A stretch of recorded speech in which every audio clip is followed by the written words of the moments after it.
Hi friends, welcome to my channel KVL Prasanna vlogs. అందరు ఎలా ఉన్నారండి? ఈరోజు నేను గుమ్మడికాయ బఠానీ సాంబార్ చేసుకుంటున్నానండి. గుమ్మడికాయలు మనము ఇలా బాగా సన్నగా కట్ చేసి పెట్టుకోవాలి. మరీ సన్నగా చేయకూడదండి, ఎందుకంటే కుక్కర్లో మనము పెట్టినప్పుడు అది స్మాష్ అయిపోతుంది. కాబట్టి అందరూ సాంబార్ అయితే నార్మల్గా కూరగాయలన్నీ వేసి పెట్టేసుకుంటారు, కానీ ఈ గుమ్మడికాయ మట్టుకు అలా వేయకూడదండి. వేస్తే మనకు గుమ్మడికాయలు అనేవి స్మాష్ అయిపోతాయి. పైగా స్టవ్ మీద వాడ్చుకుంటే కూడా ఉడకవండి ఇవి. కాబట్టి మనము ఈజీ మెథడ్లో చేసుకోవాలంటే ఇలా ట్రై చేసి చూడండి మీరు. ఎందుకంటే గుమ్మడికాయ సాంబార్ కూడా చాలా బాగుంటుంది. మనం ఎక్కడన్నా తిని ఉంటాము చాలా చోట్ల, చాలా బాగుంటుందండి. అదే ఇంట్లో ఏదో మన గుమ్మడికాయలు కూడా ఎప్పుడు మనము పిల్లలకి అన్ని పదార్థాలు చేర్చి పెట్టాలండి. పిల్లలకి లేకపోతే విటమిన్స్ అనేవి రావు. అందుకని నేనైతే కూడాను ప్రతి వెజిటేబుల్ అనేది పెడుతుంటానండి పిల్లలకి. కందిపప్పు ఒక గ్లాస్ తీసుకున్నానండి నేను. దాన్ని బాగా వాష్ చేసేసుకొని ముందుగా పప్పు పెట్టేసుకోవాలండి. మనం ఒక టమోటా వేసేసుకొని, గుమ్మడికాయలు తీపి ఉంటాయి కాబట్టి చూడండి ఇలా బాగా వాష్ చేసేసుకొని అందులోనే చిటికెడ పసుపు వేసుకోవాలండి. చూడండి బాగా వాష్ చేసుకున్నాక వాటర్ వేసేసుకొని పసుపు వేసుకున్నాను. అలాగే దీంట్లోనే టమోటా పండు ఒకటి వేసుకుంటే సరిపోతుంది. ఇలా వేసేసుకొని సిమ్లో పెట్టేసుకోవాలండి. టేస్ట్ అయితే చాలా బాగుంటుందండి. సాంబార్కి మనము ఏ దాంట్లో అయినా ఏ సాంబార్ అయినా మనం చింతపండు కంపల్సరీ యాడ్ చేసుకోవాలి. చూడండి చింతపండు ఒక నిమ్మకాయ సైజు చింతపండు బాగా మనము పిసికి పెట్టేసుకోవాలి. ఇంకా అది నానే లోపల కుక్కర్ వచ్చేస్తుంది. కాబట్టి ఇప్పుడు కుక్కర్ పెట్టేసుకున్నాము కదండి, అంత లోపల మనం చింతపండు నానిపోతుంది. గుమ్మడికాయలు అంతలోనే మనం బాగా కట్ చేసి పెట్టుకోవాలండి. నెక్స్ట్ చూడండి పప్పు అంతా బాగా ఉడికిపోయింది. చూడండి నేను గెరితో చూపిస్తాను మీకు. బాగా కొంతమంది గుత్తితో ఎనుపుతుంటారు, నేనైతే గుత్తితో చేయకుండా ఇలాగే బాగా మెత్తగా స్మాష్ అయింది కదండి, ఇంకా అవసరం లేదు గుత్తి కూడాను. నెక్స్ట్ కుక్కర్లోనే మనము మళ్ళీ ఒక విజిల్ పెట్టుకోవాలి మనం ముక్కలన్నీ వేసుకొని. కాబట్టి కుక్కర్లోనే సిమ్లో పెట్టేసుకుందాము దీన్ని. నెక్స్ట్ అందులో ఆయిల్ వేసేసుకుంటున్నాను. ఒక 2 స్పూన్స్ వరకు ఆయిల్ వేసుకోవాలండి.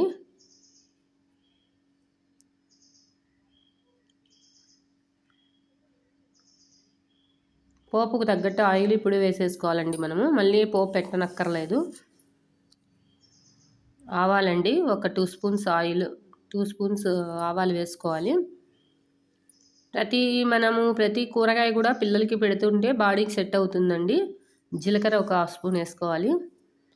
మనం ఇది పెట్టము అది పెట్టము అని కూరగాయలన్నీను మనం చేర్చకుండా ఉంటే పిల్లలకి విటమిన్స్ అనేవి రావండి. పైగా ఏ కాలంలో వచ్చే ఫ్రూట్స్ కానీ వెజిటేబుల్స్ కానీ అన్నీ మనం తింటూ ఉండాలి. దానివల్ల విటమిన్స్ కూడా మనకి బాగా వస్తాయండి.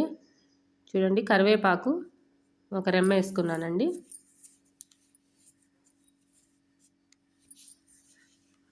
కరివేపాకు ఆవాలు అన్నీ చిటపట అనేంత వరకు వెయిట్ చేయాలండి. నెక్స్ట్ నేనైతే బఠానీ వేసుకుంటున్నానండి. ఎందుకంటే బఠానీలు వేస్తే కొద్దిగా పిల్లలు ఇష్టంగా తింటారు ఏదైనా కూడాను. బఠానీలు ఉడికించలేదండి, ఇప్పుడు మనం కుక్కర్ పెడతాం కాబట్టి సరిపోతుంది.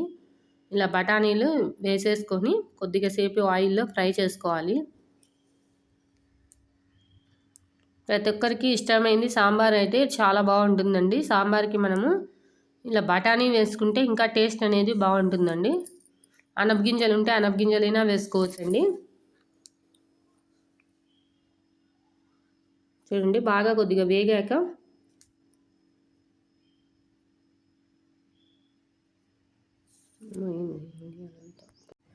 ఇప్పుడు మనము దీన్ని బాగా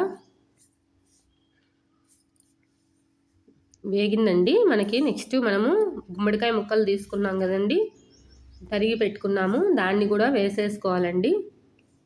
బాగా అది కొద్దిగా ఆయిల్లో మనకి ఫ్రై అవ్వాలి, లైట్గా ఫ్రై అయితే సరిపోతుంది. నేను ఈజీ మెథడ్ చూపిస్తున్నాను. గుమ్మడికాయలు మనము పప్పుతో పాటు వేసేసామంటే స్మాష్ అయిపోతుందండి. అందుకని నేనైతే ఇలా చేసుకుంటున్నాను. మీరు కూడా ఇలా ట్రై చేసి చూడండి, చాలా బాగుంటుంది. అలాగే గుమ్మడికాయల టేస్ట్ కూడా చాలా బాగుంటుంది, తీయగా ఉంటుంది. కాబట్టి గుమ్మడికాయలు కొద్దిగా పిల్లలు కూడా ఇష్టంగా తింటారండి ఈ సాంబారు. చూడండి ఇలా గుమ్మడికాయ ముక్కలన్నీ వేసేసుకుంటున్నాను.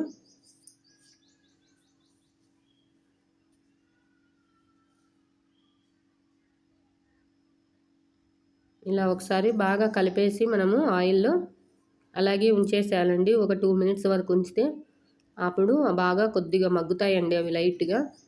మళ్ళీ మనము కుక్కర్ పెట్టేసుకుంటే సరిపోతుంది. ఒక విజిల్ రానియాలండి, ఎక్కువ అక్కర్లేదు దానికి. రాళ్ళు ఉప్పు వేసేసుకుంటున్నాను నేను ఒకటేసారి. సాంబార్కి ఎంత వేయాలనో అంతా వేసేసుకున్నాను.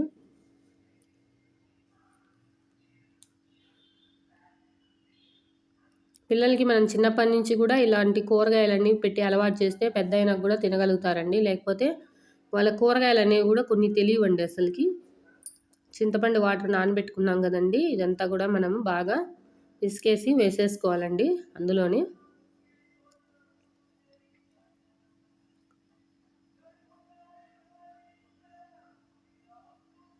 బాగా ఒక్క నిమిషం ఉంచితే చాలండి. ఎందుకంటే కుక్కర్ పెట్టేసుకుంటాం కాబట్టి సరిపోతుంది, ఎక్కువసేపు పెట్టనక్కర్లేదు. నెక్స్ట్ మనము కందిపప్పు బాగా ఉడికించి పెట్టుకున్నాం కదా, అది కూడా వేసేసుకుందాము.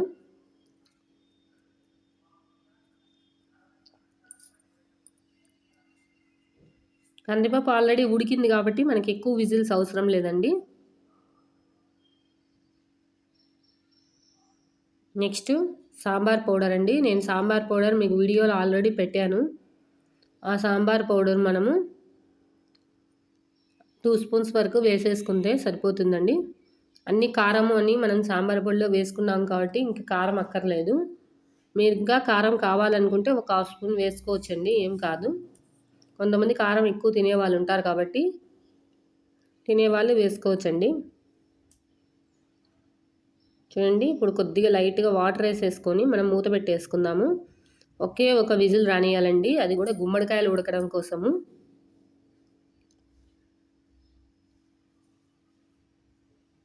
చూడండి, ఇప్పుడు విజిల్ అనేది వచ్చేసింది. దీన్ని ఓపెన్ చేసి చూస్తామండి. చూడండి, గుమ్మడికాయలు కూడా చాలా బాగా ఉడికిపోయాయి. మరి అట్లని స్మాష్ కాకుండా మీడియంగా బాగా ఉడికింది కదండి. అదే కనుక మనం పప్పుతో పెట్టుకుంటే చాలా స్మాష్ అయిపోతాయి. చూడండి, ఇప్పుడు బాగా ఉడికిపోయింది. కొంచెంసేపు మనము సిమ్లో ఆన్ చేసుకొని కొద్దిగా ఉడకబెట్టేంత వరకు ఉంచుతామండి స్టవ్ పైన.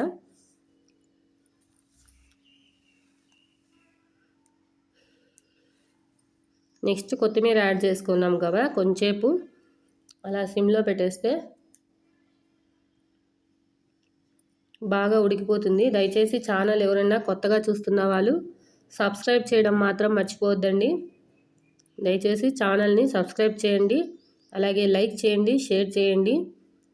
కేవీఎల్ ప్రసన్న వ్లాగ్స్ మీకు మరిన్ని వంటలు నేను పరిచయం చేసి చూపిస్తానండి.